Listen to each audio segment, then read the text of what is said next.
irmãos, e ele era, de certa forma, odiado e invejado pelos seus irmãos, que um dia armaram um plano para que eles conseguissem tirar José da história, do contexto da sua família, pois José se tornou uma ameaça para eles e eles pensaram: nós temos que resolver esse problema. A princípio, o intuito era talvez matar José, jogaram ele num poço, deixaram ele ali, mas com uma conversa de um outro irmão, eles acabaram vendendo José para uma caravana ismaelita que levou José para a terra do Egito, afastando ele completamente do convívio da sua família. Quando isso aconteceu com José, ele tinha apenas 17 anos de idade e ele sempre foi muito amado, muito protegido, muito cuidado pelo pai. Ele era o filho da esposa que o pai mais amava, que era Raquel. Ele foi um filho da velhice, nasceu quando seu pai estava bem idoso. Então ele era muito cuidado, muito protegido pelo pai, mas o excesso de amor que ele recebeu do pai fez com que os seus irmãos, meio-irmãos, que eram filhos do mesmo pai, mas era de mãe diferente, eram primos dele também, porque os seus irmãos eram filhos da irmã da sua mãe. Então, o fato dele ser muito amado, ser um sonhador, ser muito mimado, fez com que os seus irmãos o odiassem, criasse um ódio a ponto de desejar fazer com que ele desaparecesse. Então eles venderam o irmão, eles consumiram com o irmão, mentiram para o seu próprio pai, dizendo que foi um animal que tinha matado José. E com 17 anos foi-se José, sem querer, sendo levado de forma obrigatória, um filho amado, mimado, cuidado pelo pai, agora se achou numa posição de escravo. Estava sendo carregado ali, talvez amarrado, pés e mãos, numa carroça, e ele foi levado. Chegando no Egito, ele foi vendido como uma mercadoria. Daí diz a palavra de Deus que quando José foi vendido pelos irmãos, ele chorava muito, ele pedia pelo amor de Deus para os irmãos dele não fazer aquilo com ele. Ele implorava com muitas lágrimas, com muito desespero, que os irmãos não fizessem aquilo, mas eles simplesmente ignoraram o choro, simplesmente ignoraram o sofrimento, eles ignoraram o que eles estavam fazendo com o próprio irmão. Na verdade, naquele momento, ser irmão de sangue não valeu para eles, eles simplesmente venderam. Então eu fico pensando a angústia que José passou apenas com 17 aninhos.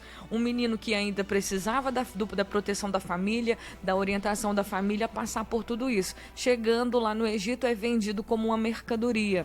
E diante dessas circunstâncias, ele tinha tudo para dar ruim na vida, para ser a pior pessoa, às vezes até mesmo para desistir de tudo, mas ele tinha dentro dele a esperança de voltar, a esperança de reencontrar com seus pais, a esperança de sair daquela situação, a fé em Deus. E Deus estava com ele no Egito, e ele ficou alguns anos ali trabalhando na casa de Potifar.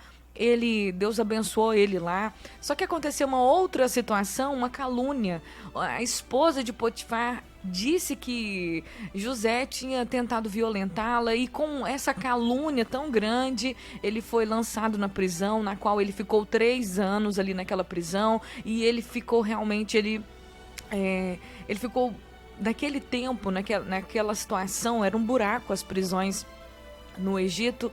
E mesmo assim, mesmo estando no pior momento da sua vida, ele não desistiu. Somando todos os anos de sofrimento de José no Egito, foram sim aproximadamente 13 anos de muito sofrimento. 13 anos ele vivendo com aquela situação. Eu fui traído, eu fui vendido, meus irmãos armaram para mim, eles me roubaram a minha vida, roubaram a minha família, me colocaram nessa situação. E ele tinha tudo para dar errado na vida. Ele tinha tudo para dar errado. Ele tinha tudo para se vingar.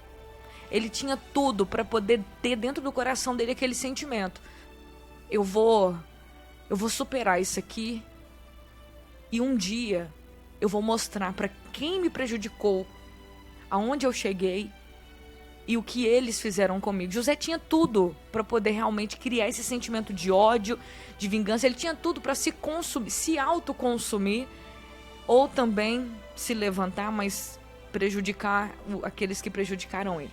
Com o tempo, Deus colocou José como governador daquele lugar.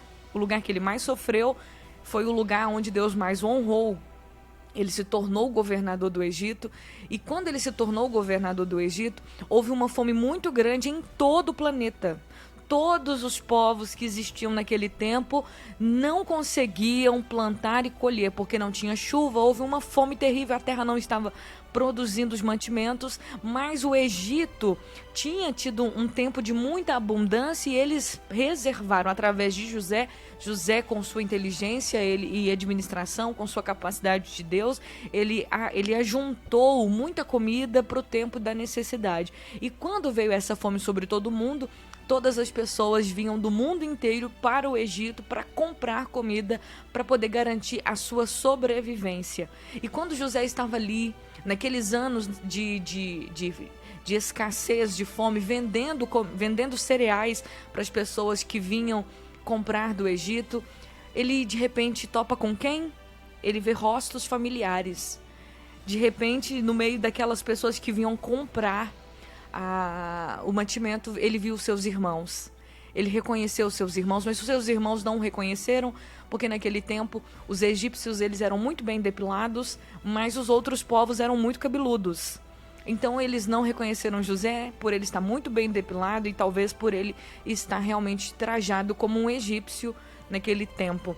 Eles não reconheceram José, mas José os reconheceu e veio à tona todas as lembranças, todos os sentimentos, tudo que tinha acontecido, todas as noites de choro, todo o desespero. Existe uma frase que é muito verdade. Nós temos a capacidade de esquecer o que as pessoas falam, mas não esquecemos do que as pessoas fazem a gente se sentir. Então o sentimento, é difícil você esquecer do sentimento que a pessoa fez você se sentir. Você pode muitas vezes esquecer a palavra, mas se aquela palavra, aquela atitude fez você se sentir muito mal, fez você se sentir muito envergonhado, fez você se sentir muito humilhado, é muito difícil você esquecer daquele sentimento. Então, por isso que nós precisamos causar boas sensações nas pessoas. A gente precisa ter muito cuidado na hora de lidar, de conversar com quem está próximo a nós, porque as palavras que a gente fala, elas podem ser esquecidas, mas a maneira como nós fazemos as pessoas à nossa volta se sentir com relação a nós é muito difícil de ser esquecido. Então, se eu faço uma pessoa se sentir bem comigo, ela não vai se esquecer daquilo, ela vai lembrar que a minha presença para ela é agradável. Mas se eu fizer ela se sentir mal, se eu fizer ela se sentir pequena, humilhada, se eu fizer ela se sentir menosprezada, com certeza eu posso esquecer do que eu falei e que fez ela se sentir mal, mas ela nunca vai se esquecer daquilo que ela sentiu por causa de mim. Então nós precisamos ter esse cuidado. Então naquele momento que José vê todos os seus irmãos ali, ele lembra de tudo. E é interessante que ele, a princípio, ele pressiona os seus irmãos. Muitas vezes a gente lê esse texto e acha que José queria se vingar, mas na verdade ele estava querendo fazer com que os seus irmãos refletissem na atitude que eles tiveram. Porque uma das coisas do perdão é isso, é a gente mostrar para a pessoa que nos ofendeu o quão magoada ela deixou a gente com o que ela fez. É necessário falar: fulano, você me magoou, você me feriu com as palavras que você disse, a sua atitude me deixou extremamente triste. Porque às vezes a pessoa falou ou a pessoa agiu daquela forma e você ficou muito magoado, mas aquela pessoa nem percebeu que ela te machucou tanto. Às vezes ela nem soube, ela nem sabe o tanto que a tragédia que foi a atitude dela com você. Então é necessário trazer ao conhecimento do agressor, vamos dizer assim, o que ele fez a gente se sentir. Então José, a atitude dele a princípio de perseguição, vamos dizer assim, ele foi muito duro com os irmãos a princípio, foi para fazer os irmãos refletirem, foi para saber se os irmãos realmente estavam arrependidos ou não. É claro que ele já tinha perdoado os irmãos. Se ele não tivesse perdoado os irmãos, provavelmente ele teria prendido todos eles, Mas pelo contrário, a gente vê que ele dá o cereal para os irmãos, ele devolve o dinheiro. Então ele realmente estava só trazendo à memória dos seus irmãos o que eles tinham feito. E aqui no capítulo 45 de Gênesis, versículo 2, diz que José se emocionou e começou a chorar. Chorou tão alto que os egípcios o ouviram e logo a notícia chegou ao palácio de Faraó. Sou eu, José, disse a seus irmãos. Meu pai está vivo? Seus irmãos ficaram espantados ao se dar conta de que o homem diante deles era José e perderam a fala. Então, nesse momento aqui, José faz um grande banquete e chama todos eles para comer. E quando José está diante de todos eles, sentados à mesa, José fica muito emocionado e ele não consegue se conter. As lágrimas vêm aos olhos de José porque o que estava dentro do coração dele era realmente anos de solidão, de abandono, mas José já tinha perdoado a sua família. Ele entendeu o propósito, só que nesse momento ele ficou muito emocionado, ele se revelou aos seus irmãos, ele disse: eu sou José. Os irmãos ficaram com medo, pensando: e agora? Ele pode mandar matar a gente, mas José disse: não fiquem com medo, pode chegar perto de mim, eu sou José, eu sou o irmão que vocês venderam, mas não precisem ficar aflitos ou furiosos uns com os outros por terem me vendido para cá. Foi Deus que me enviou diante de vocês para lhes preservar a vida. A fome que assola a terra há 2 anos continuará por mais 5 e não haverá nem plantio nem colheita. Deus me enviou diante de vocês para salvar a vida de vocês, das suas famílias. Portanto, foi Deus quem me mandou. Então ele diz 3 vezes aos irmãos: não fiquem preocupados, foi Deus quem me enviou, não foi vocês. O que vocês fizeram comigo me machucaram muito, mas eu perdoei vocês, foi Deus que me enviou.